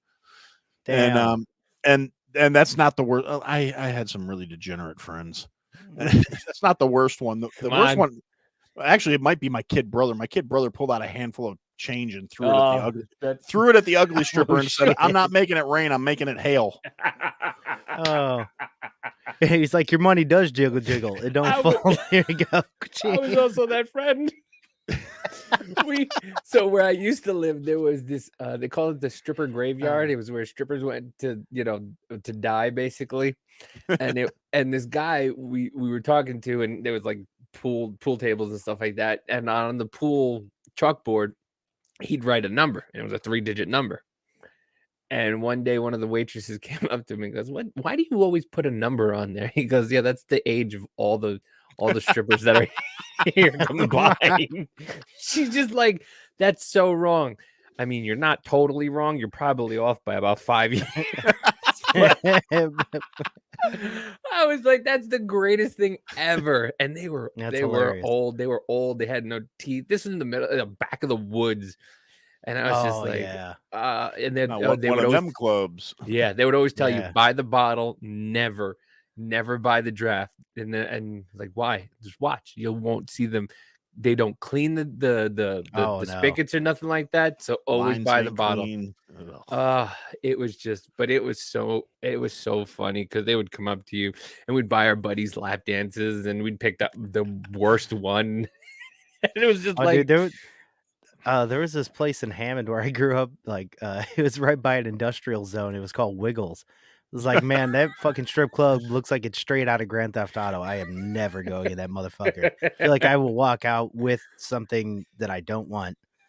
A baby. You walk out with a baby. This was a coat check. They just handed it to me. Yeah, exactly. I think I came home with a stripper's child, hon. I don't know. Yeah, sorry. Most men come home with glitter. I came home with a child. So they look like me. I walked in, I breathed, I got tuberculosis. I had to I don't know. Yeah. Okay. One quick one here. Sounds kind of like this place that is down here where I live. When I first, not where I live now, but when I first moved down here, I actually was living in Joliet, which some people may be familiar with. I mean, Joliet Jake, the Blues Brothers, massive shithole. But yeah, so I moved down here, and I actually had a job before I moved here because like I said, I came here to go to culinary school because I had some other reasons, and I came down here because my mom and my stepdad had moved down here because he worked for ComEd, and he worked at one of the nuclear plants here. Because this area, like I always say, like, yeah, no, we don't have to worry about getting attacked because we're close to Chicago. But if there ever is a war, this whole area is going to be a slag because there's 3 nuclear reactors within like 75 miles of each other. I'm like, this is a target for infrastructure purposes. We need to move. Right. You got But- fucking Chernobyl 2 there. pretty much. But so my mom, when I told her I was coming, she was like, "Well, you know, I have She a said, friend "Not that on my has a chest again?" restaurant." Nah, she just Sorry. said, "That's okay. I'll let it slide." No, she says, "You know, I know somebody that has a restaurant here. They're looking for a cook, and I mentioned you might be moving down here. You want to go?" So I had a job before I lived here. And I go in and I just to confirm everything. And they're like, "Oh yeah, you know, you can start, tomorrow." I'm like, "All right, fuck, no problem." And so I got down here, I start working like my second day of work, and all the cooks are like, "Hey dude, yeah, so you're new in town. We gotta take you out." And this was before the waiters took me to Chicago to go clubbing. This was like, "Yeah, dude, you got a girlfriend?" I'm like, "Dude, I've lived in town 4 days. No, I don't have a girlfriend." "All right, cool. We're gonna go to the strip club." I'm like, "All right, bet." I don't know where anything is. Somebody else has to drive, because if I go to some titty bar and get drunk, I'm going to be lost. And they're like, "Oh, don't worry, we got you, bro. We got you." So I do not have my car with me, and I ride with one of the other cooks from work, and they took me to this strip club. It's called The Cellar. It's still there. I checked last time I was in that part of town. I don't think it will ever go anywhere. I think it will. The Cellar and cockroaches will be the last two things on this planet. And Right. they will actually probably be cockroaches from inside this strip club. It was the cover charge was like $5, which, if that's not a red flag, I don't know what is. Like, okay, $5. Okay. Right. All right. Yeah. Was this a local concert? What the Yeah. Stab wounds. I'm like, I'm pretty sure the cover at the bar was more tonight than that. right. And so we go in, and it's like, and this was like a Thursday night too, so we're not exactly getting the top shelves talent to begin with. I was afraid to sit down. I was like, I need a tetanus shot just looking at this fucking place. I literally saw a roach run across the floor. I look up, the chick that's on the stage has like a C-section scar, stretch marks, a bullet wound in her right ass cheek, and like a huge scar down her forearm. And I was just like, She ain't new to that game. She's true to that game. yeah, It appears. I was like, she's for the streets. And I look Yeah. I look at my coworkers, all three of them are standing behind me laughing their asses off. And I'm just like, what did you do to me? I don't even have my car. I can't even leave angrily. It'd be great if they had just left you. Oh no, they were thinking about it, because they were all still by the door. I'm like walking in, like, okay, yeah, hey, and no, they're all still back by the fucking coat check area, and I didn't check my coat because it was August and I didn't have one. But they're all still back by the door, and I turn around, I'm like, "Hey, oh fuck no, you get back here!" And they're all standing by the door laughing, and I'm like, I swear to God, if you guys would have left me here, I would have beat all of your asses tomorrow. They're like, "Yeah, that's kind of why we didn't go. You look like you might have some temperament issues." Like, Yeah. You might have had some internal rage. well, I mean, you leave me in a strip club full of roaches and shot up hookers. Yeah, no, there's a pretty good chance somebody's getting their ass beat for that one. Now, in hindsight, it was kind of funny. Yeah. Now, like I said, in hindsight, it was kind of funny. And it was even funnier when we did it to the next new guy and I was in on it. So I'm like, "Oh no, I'll meet you guys there. I got my truck." "You're not leaving me. Fuck that." Oh yeah, Right. no, sure enough, we caravanned, and a new guy rode with me in my truck, and I'm like, "All right, dude, we got you, buddy. Don't worry." Yeah, no, I live right down the road from here, so it's no problem. I that's why I drove, because I can get completely faded and I'll be fine. It's like 6 blocks. That was a lie, like a son of a bitch too, because my house was like the other side of town, but he didn't know that. So I'm like, "Yeah, no, yeah. Even if I get completely shitty, I'm good to drive, and you can crash at my place." "Oh, awesome, thanks, bro. Here you go." "Yeah, no, no, I'll get your $5. Don't worry. Go ahead, go on in." Like, Connie, we'll be right there. We'll be right there. Are we leaving him, or no? We're gonna go laugh at him. Okay, we're gonna go laugh at him. Dude, you cooks are some of the craziest dudes. You guys are like the stories you're telling now. Like I worked in the food service for like 30 seconds, and I was like, yeah, no, these guys are nuts. Like I used to deliver pizzas, and all these guys would just be bringing cases of beer in, and they would just be drinking the whole time. And then I worked at TGI Fridays, and it was just like the movie Waiting. I was like, these guys are nuts. These guys are fucking crazy. I'm like, I've always, and ever since I worked at Fridays when I was 17 years old. But they are the craziest, but the nicest people. Like you hang out with them, they will make sure you're comfortable, you're fine, you're good. They will bust your balls. But if you need they're something, the nicest assholes you're ever gonna meet. Yeah. But like, yeah, I was 17. I went. They were like, "Oh, come on, drink," and I was having fun. We went to this one guy's house. He's like, "Listen, but I want your keys. Leave your keys. You could spend the night Not in the driving. room." Yeah, but I'm gonna draw a giant dick on your forehead, Right. which happened. Take your shoes off if you're going to pass out. That's the rules. That's why so many chefs wear Crocs. You can kick them bitches off. Yeah. Oh man, but yeah, you guys are nuts. Yeah, I used to be. I've gotten tamer. What's the one thing you make that's like the best, like because I know like your wife probably be like, yeah, can you make this? And you're like, do I have to bring work home? I don't want to. Actually, I don't mind. I always used to say cooks and musicians are the only people you're going to meet that'll do a full paid shift somewhere and then go home and do the same shit for free. Really? Oh yeah. I mean, me and my buddies, we'd work a 10-hour dinner slag, get done with that shit, and then go back to somebody's house with 2 cases of beer and like a case of steaks, and we'd be out cooking till like 4 a.m. and just getting pissed up and making steak sandwiches that you'd be paying $35 for if you were in the city for shits and giggles, right. So what's that one thing?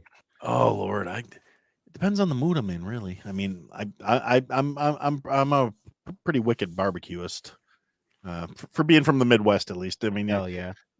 Any of the good Southern folks that want to get at me, hey, bring it.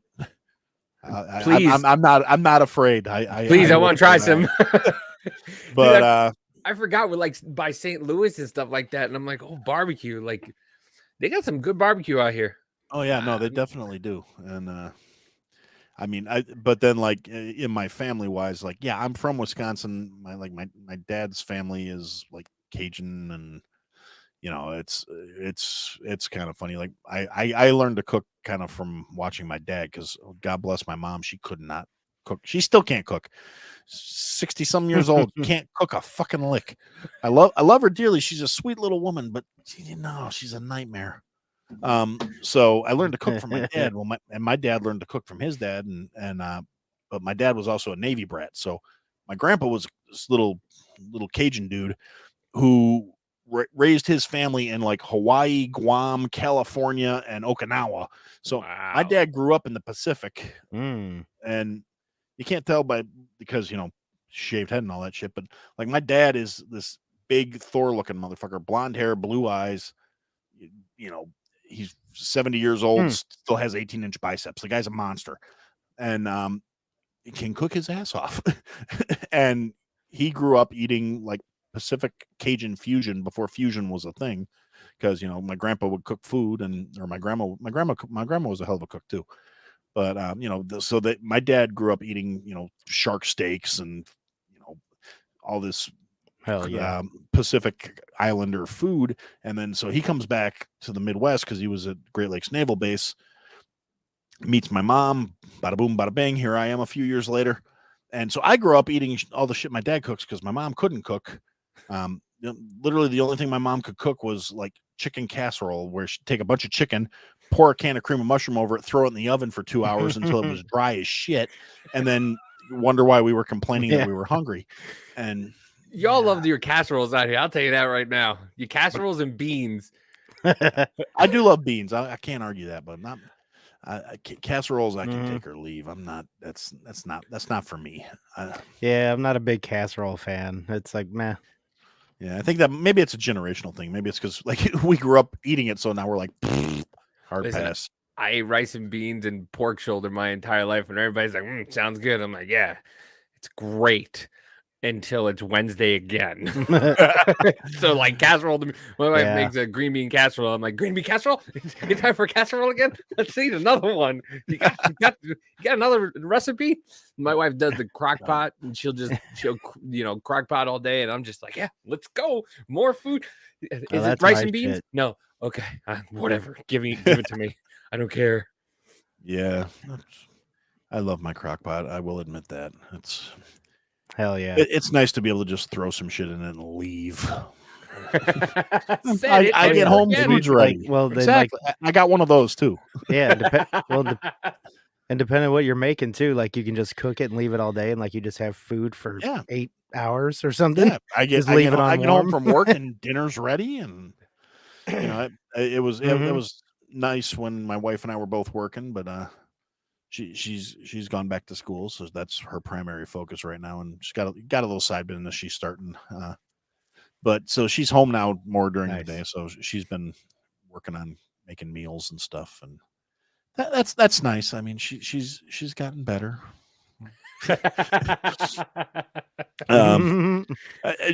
She will admit it too. I love my wife dearly, and she's got a great sense of humor. She has to. She married me, but when we met, that girl could not cook a lick. It was like brutal. She burned water, and I've been trying to figure out how she did that for like 22 years. I don't know what happened. But where's your wife from? Here. Oh, okay. She's an original. I'm a transplant. She's I met her. You could not get a more stereotypical story, really. I met her because when I started working for the culinary school, they had a catering department that would do weddings and shit, and she was a waitress. And like the first day I met her, she yelled at me, and not like in a fun way either. Like it was like Monday morning, and at that point in my life, I was like, I'm staying out till 3 o'clock in the morning every day because I'm a drunk or whatever. But wait here. So Aaron's a trans. Aaron is not a trans. I'm a transplant. You got to get the whole word in there. Transplant. I identify as a turnip. But yeah, so I go in, it's Monday morning. I'm trying to get my day rolling, and I go to where the little coffee service station is. I'm like, make coffee. Aaron need coffee. Fuck. Still a little drunk. And I get there, and there's like a pair of feet sticking out of the waitress station. And I'm like, that's fucking weird. And so, but the thing is, for a big guy, like, I don't make a lot of noise when I move. I don't know why. I've just always been a quiet walker. Me too. And so I'm standing there waiting patiently for this broad to figure out whatever the hell she's doing. I have no idea why she's on the ground, like crawling into turns out she had knocked something off the table and she was trying to get it out from under the counter. Didn't realize I was standing there. Turns around and goes, Jesus fucking Christ, what the shit are you doing standing there, you creepy son of a bitch? I'm like, want some coffee? It's not fucking made yet. I will call you when it's done. I'm like, okay. And I turned around and I walked away, and the executive chef happened to be just coming in the door, and he looked at this guy was one of my instructors. So he's like, he'd basically seen me for the last 6-8 months, whatever it was, last 3 semesters, where he had been used to me coming to class completely like smelling like a fifth and a pack of Camels, because like the booze was still coming out of my pores because I stopped drinking 2 hours before class started. And I was perfectly functional in class the entire time. So he was just used to me. And he's like, he looks at me and he's like, the hell's wrong with you? I'm like, what? He's like, what's with the face? And I'm like, fucking waitress just yelled at me. Nobody yells at me. My mother doesn't talk to me like that. And he goes, oh, you met Shauna? Okay. And I'm like, what the fuck? And so, that was just the magic moment. Yeah, you loved her as soon as she yelled at you like the German dude. Oh fuck no! I was like, I was like, who's this little bitch think she is? She thinks she's hot shit walking around here. Oh, well, all the guys are nice to me. I mean, I'm not, that without trying to sound immodest. Yeah, I swung way the fuck out of my weight class and somehow pulled it off. I don't know. There you go. I wore her down. That's the only thing I can come up with. Just waiting for the roofies to wear off, and then eventually she'll realize. Oh no, that's kind of like when I tell people, yeah, I stopped drinking at one point and realized I was getting married in like 3 weeks. I was like, what happened? You're like, oh shit. Well, but basically, I didn't have a hangover between the time I was like, 19 and 26 because I didn't sober up long enough to have one. So, yeah, and then like I said, sobered up and found out I was getting hitched. So, but all jokes aside, though, my wife is a fantastic person. But we did meet in the most like stereotypical chef and waitress. Ooh, yeah, they're just normally those relationships don't last because cooks are assholes and waitresses eventually realize they can do better. So it's like this is gonna be my life if I'm with you, isn't it? We're gonna hang out with your stupid friends, you're gonna smoke a lot of weed, you're gonna get drunk, and then we're gonna do it all over again tomorrow. Happy 40th anniversary. Right. It's like I kid about it a lot, but I gotta be honest. The vast majority of the chefs I know are not on their first marriage. Yeah, I'm a fucking oddball in that respect, And a lot of my buddies give me shit about that too. They're like, "Dude, how has she put up with you for this fucking long?" I can read through my ears. Ask her, I don't know. But okay, I was wondering if anybody caught that. Yeah, I got it. But good for you. Yeah, like I said, that's my little fun story about that.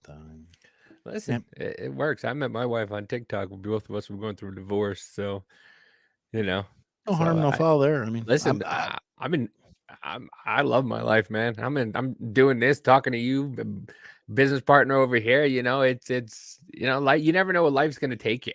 That's what I've learned. Right. Life is a funny thing, and if listen, man, you got it to work out. And a lot of us marry up. A lot of us. I married up. Okay, I know I did. I'm just like, shut up. Sometimes I got to remind myself, hey, why don't you just shut up? You understand what you have? Shut up. Shut the fuck up. Just go fold the laundry. Two marriages later, if I would have just go. Yeah, 2 marriages later, if I would have learned to just shut the fuck up. Let's just go fold the fucking towels. Shut up. Yeah. That's no, I'm with you. I totally get it. Yeah.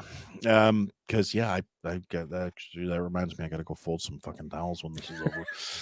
So why? I gotta do laundry. She's got 2 loads of laundry. She's like, yeah, you said when I get a job, you'd be helping with the laundry, and I go, yeah, I did say that, didn't I? Shit, I didn't think that was coming anytime soon. Shit.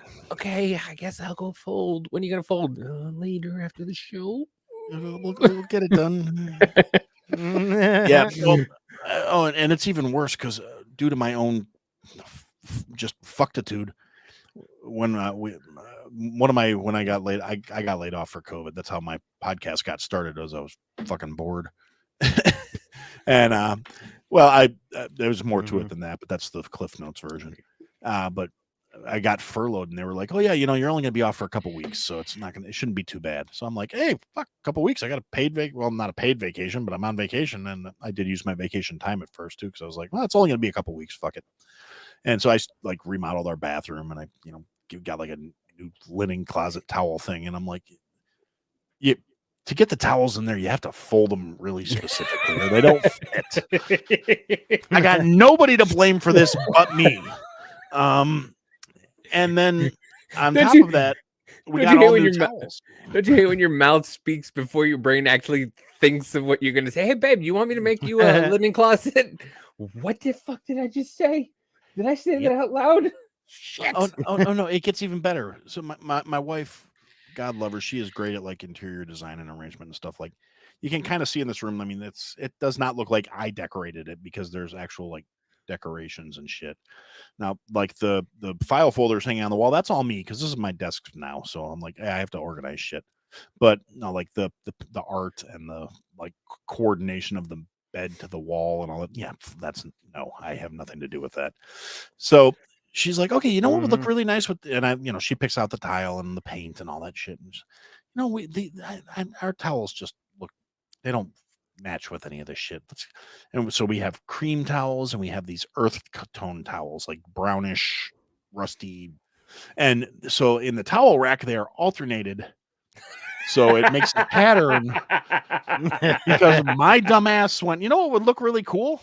And I started doing it, and she went, yeah, that looks great. And now we got to put them all that way.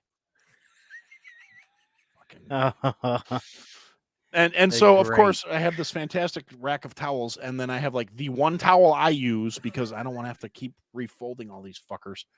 And then, and so subsequently I have like, you got the towel rack for the actual usable towels and like the pretty decorative towels where there's like 2 towels that get washed every 3 days because it's just, you don't want them to get gross.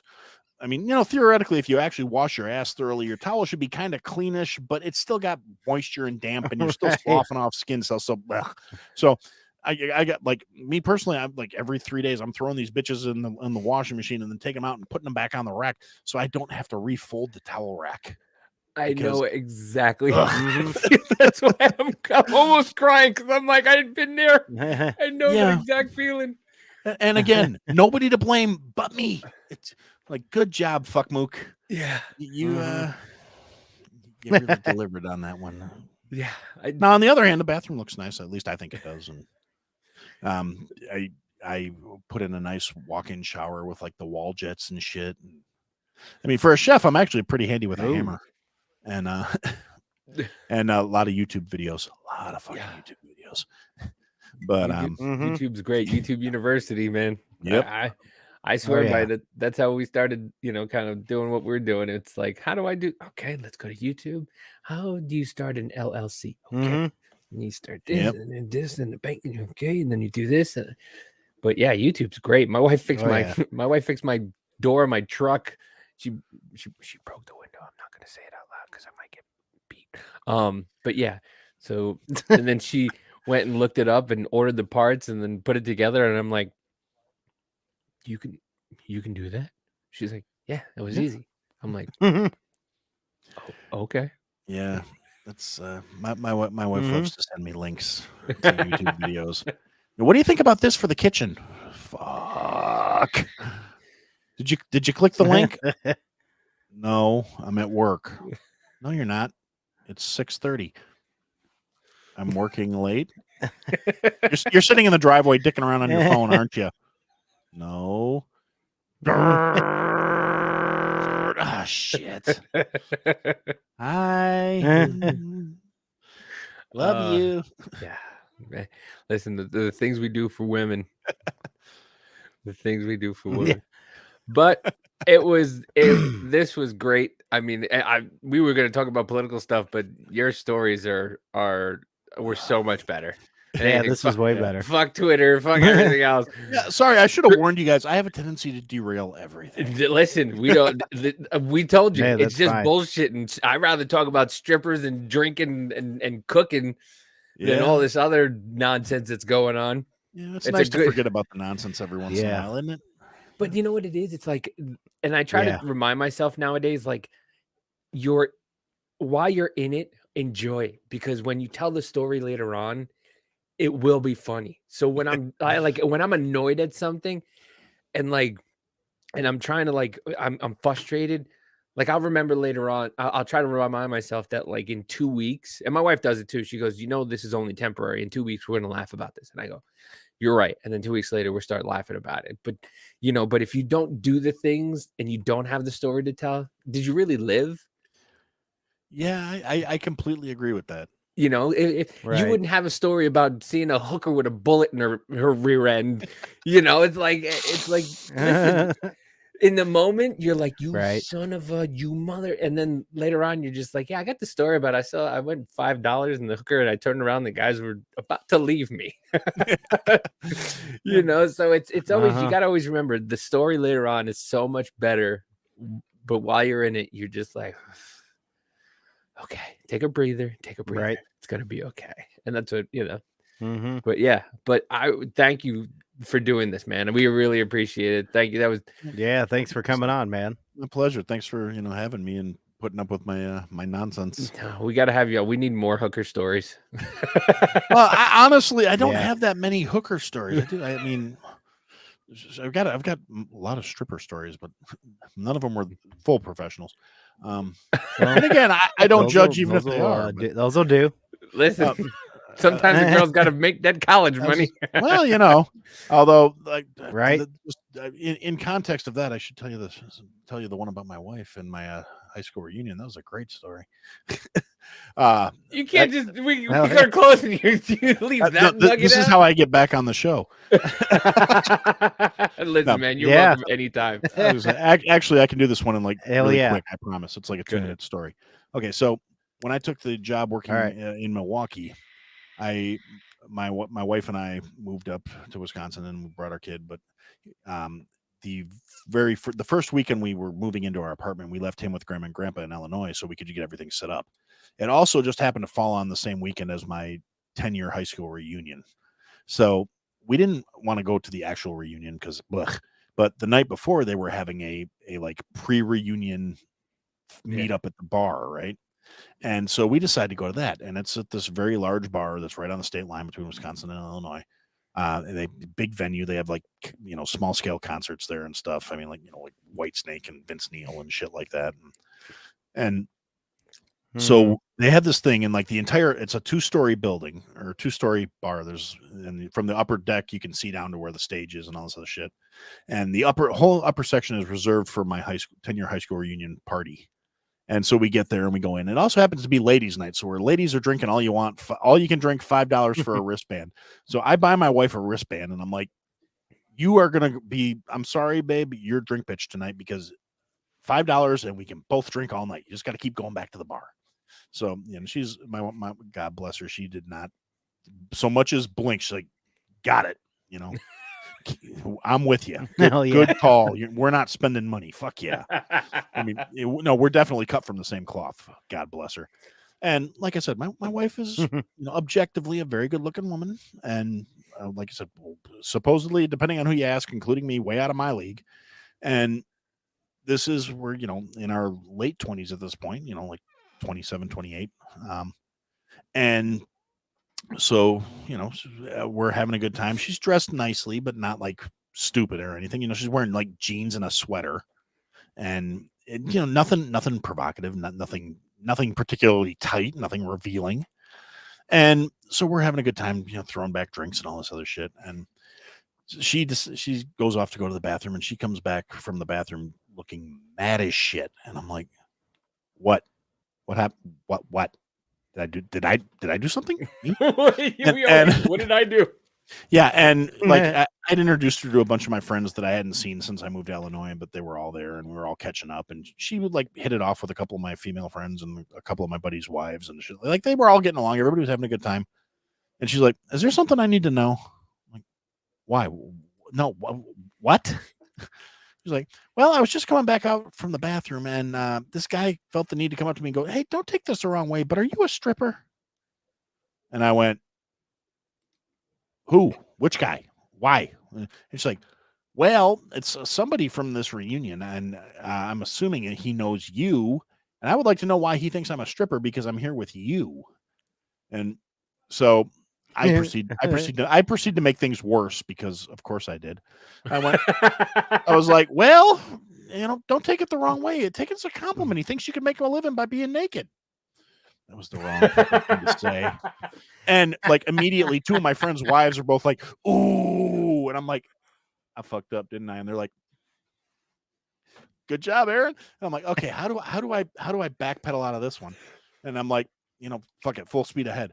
I'm like, well, okay, since you can't point the guy out to me, I don't know how to take it that he asked you if you were a stripper, and we're gonna assume that he wasn't doing it just as a compliment because he likes your ass or something. So we're gonna assume he thinks you're a stripper because you're here with me. Now that either means one of two things: he thinks you're way too far out of my league, and I must be paying for it, which. Okay, that I can see that one. I don't need to get that might be more of an insult at me other than the fact that he's implying you're a hooker. So maybe you should be upset. So maybe we should go find this guy and kick his ass. I was like, or it might be because like the vast majority of the girls I hung out with in high school all did a stretch on the pole. And I'm like, I can't help it. That's just the way my kind of friends went. I mean, I hung out with a lot of people like, theater girls, and they're wired a little different. They're less bashful.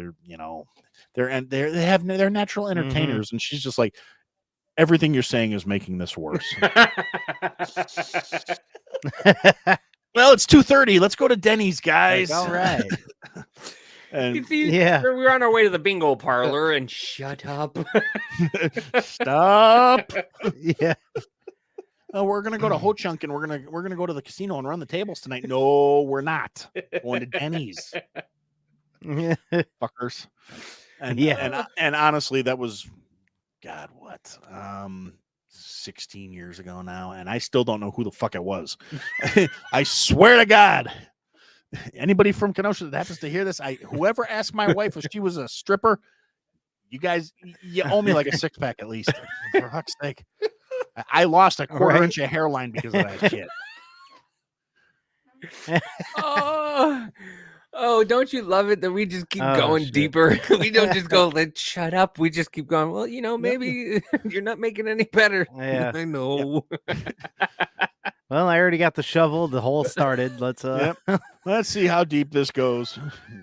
You dig deep enough, you might hit oil. I mean, my wife tells me that all the time. She goes, this is not making it any better. I go, yeah, I know. Yeah, no, yeah. I get that one a lot. Like, you'd be way farther ahead if you just shut the fuck up. I know. I can't, but I know. Probably. I think it was my birthday or our anniversary. My wife put on Facebook, I've never said really, babe, so much to a man in my entire life. And I'm like, yeah. At least I keep it interesting. Yeah. Oh man. Well, on that wife hooker story, stripper story, we're gonna end there for the week. Thank you for coming on again. We really appreciate it. And yes, we will definitely have you on again because those stories are great, and I really want to hear more. And I want to hear more about Chicago because I'm from, I'm not from around here, and so that's fair. But you can catch me, MW Troublemaker, on TikTok. But that's going away because TikTok doesn't like me and doesn't like that I make transgender jokes. Whatever. Yeah, I'm already off of there. Fuck TikTok. Yeah, so I don't post anything on there. I just lurk. I mean, you can't. That's actually how I found Scott. Yeah, well, it's me and Scott find each other there too. It's like, anybody want to do a podcast? I do. All right, well, let's do this. But yeah, you can find me on Twitter, MW Troublemaker, and just we're here every Wednesday. Trying to have interesting conversations with interesting people. Like I say every week, we're not here to change your mind. I mean, it doesn't even make a difference for this week because we're just here to open your mind. Just here for the lulz. Open your mind to stripper stories. That's what we're here for right now. Listen, yes, we're not here to change your mind. We're just here to open your mind. Go do whatever you want to do because you know what? The story will be worth it in the end. Later on, when you're reliving the stories. If you're coming for those stories. Yeah. But if you're coming for those stories, fuck the moon. We're going to Uranus. It's going to be perfect. And don't be a mainstream minion either. And what do you, Aaron, what do you got? Well, thanks for listening. Thanks for having me on. And the off chance that I actually entertained you and you want to hear me rant about some shit, you can probably check out my show because that seems to be a lot more. When I don't have somebody else to talk to, I'm not nearly as funny. Well, maybe that don't depends on who you fucking ask. I don't know. I talk about whatever happens to be on my mind at the moment. You know, I vent about political shit. I vent about stupidity. The mouth breathing social trends. All of it, and yeah, you can check it out anywhere you look. I had to say it. You see a little gorilla on the logo, that's the right thing, or you can go to ihadtosayitpodcast.com, and there's a whole bunch of links and shit. And there's that's the only place I know, because I have a really long ass like YouTube extension because I don't have any followers, and so I can't get the custom one yet. So yeah, just go to ihadtosayitpodcast.com if you want to check out the live streams, because I didn't take the time to remember the random number generator thing that they gave me. If I get 100 followers and I can get I had this YouTube / I had to say it, then that'll be great. But in the meantime, just go to the website. It's easier. Yep. There you go. All right. Go check his stuff out, and we will see you next Wednesday.